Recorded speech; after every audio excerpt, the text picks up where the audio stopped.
وراثت کے اندر آپ یہ بات ذہن میں رکھیں کہ جب کسی شخص کا انتقال ہوتا ہے تو وہ جو ترکہ چھوڑتے ہیں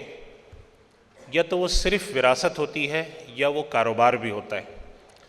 صرف وراثت کا مطلب یہ ہے کہ ان کی کوئی جائیداد تھی، کچھ پراپرٹی تھی، کچھ جیولری تھی، اس طرح کی چیزیں تھیں، اس کے اندر شرعی حکم یہ ہے کہ اس کی تقسیم کر دی جائے، اور اگر تقسیم نہیں کی جاتی، یعنی کہ بعض دفعہ ایسا ہوتا ہے کہ فی الفور تقسیم کرنا ممکن نہیں ہوتا، تو تعیین ضرور کر دی جائے، اسپیسیفائی کر دیں کہ کس کا کتنا حصہ ہے۔ میں اکثر اپنی گفتگو میں یہ بات کہتا ہوں، ہمارے یہاں یہ ایک بہت ہی بدنما جملہ مشہور ہے کہ جب کسی کا انتقال ہوتا ہے تو لوگ کہتے ہیں کہ ابھی اس کی قبر کی مٹی گیلی ہے، کفن میلا نہیں ہوا، اور تم نے جائیداد کی تقسیم کی باتیں شروع کر دیں۔ حالانکہ شریعت کا حکم الٹا ہے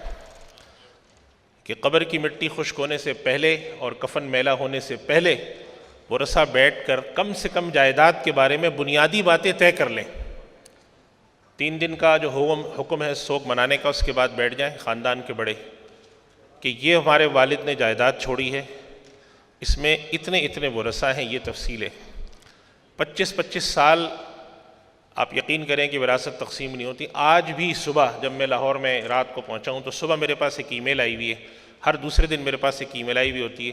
اور اس کے اندر یہی مسئلہ ہوتا ہے کہ ابا کا انتقال 1980 میں ہوا، ابا کا انتقال 1990 میں ہوا، اور بھائی چلاتے رہے، اب آج چل کے بھائیوں سے اختلافات ہو گئے۔ تو اس سب کے پیچھے اگر آپ غور کریں وجہ کیا ہے؟ وجہ یہ ہے کہ ہم جان بوجھ کے چاہتے ہیں کہ کچھ ایمبیگوٹی رہے۔ حالانکہ اللہ سبحانہ و تعالیٰ نے جن چیزوں کو منع فرمایا ہے کاروبار میں، ان میں سے ایک تو سود ہے۔ سود پر تو ہم بہت سارے لوگ میں نے دیکھے کہ کوشش کرتے ہیں کہ سود کا لین دین ختم ہو جائے، جو کہ بہت اچھی بات ہے۔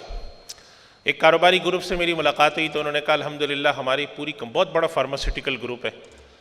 ہماری کمپنی میں سود کا عنصر نہیں ہے۔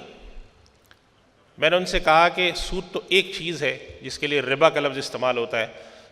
دوسری چیز ہے معاملات کے اندر غیر شفافیت، نان ٹرانسپیرنسی، جس کے لیے شریعت میں غرر کا لفظ استعمال ہوا ہے۔ کیا آپ کے ہاں وہ بھی ہے؟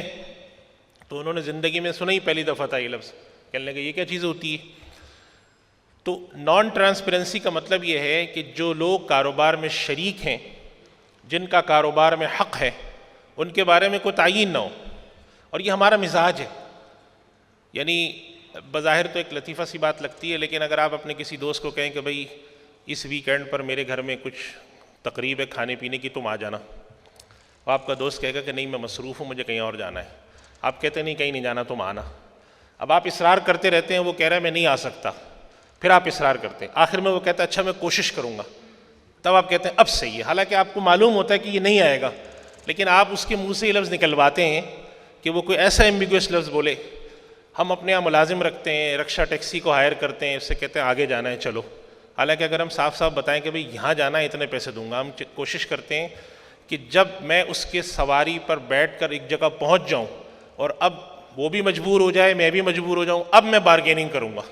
حالانکہ یہ طریقہ اللہ کو پسند نہیں ہے۔ تو سارے ہمارے جو معاملات ہیں وراثت کے، اس کے اندر ایک یہ بہت بڑا عنصر آ کے داخل ہو گیا ہے کہ ہم لوگ شفافیت نہیں کرتے۔ تو جو ترکہ ہمارا تقسیم ہوتا ہے، کیا پریزنٹیشن کہیں اور لگا دی اسی پہ آ رہی، ترکے کی تقسیم کے اندر آپ نے سب سے پہلے چیزیں طے کرنی ہے کہ ورثہ کا حق کتنا ہے، حق کی تعیین کریں۔ تقسیم ضروری نہیں ہے شرعاً، آپ میت انتقال کے 5ویں دن 6ٹھے دن بیٹھ کر تعیین کرنے میں کیا جا رہا ہے؟ آپ سے کون کہہ رہا ہے کہ ابا کے گھر سے سب کو فوراً نکالیں؟ لیکن کم سے کم تعیین تو کر دیں کہ 2 بھائی ہیں اور 3 بہنیں ہیں، اور اگر فلاں فلاں لوگ ہیں، ان کا کتنا کتنا حق بنتا ہے۔